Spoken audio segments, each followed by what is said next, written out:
What's up, guys? I'm back with another quick update. I'm currently at $20,440 right now.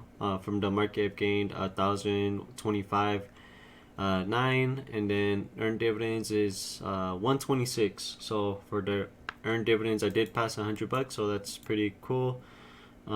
Still dollar cost averaging right now. Markets dropped a little bit, but it could keep dropping more. So just making some small buys.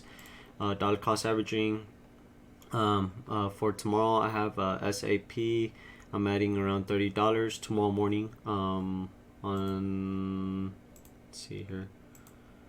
On Wednesday, 24th, I'm adding some Ally around $20 worth of it.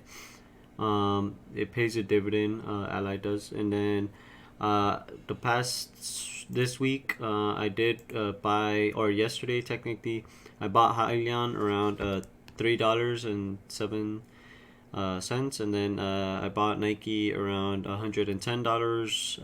TWLO I bought around 73. MPW I bought around $15, and then Meta just dollar cost averaging around 162. Yeah, just still dollar cost averaging into the portfolio.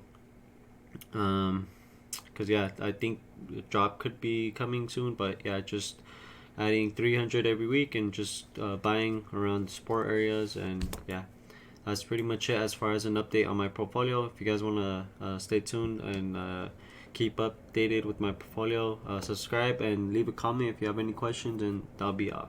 See you guys next time. Peace.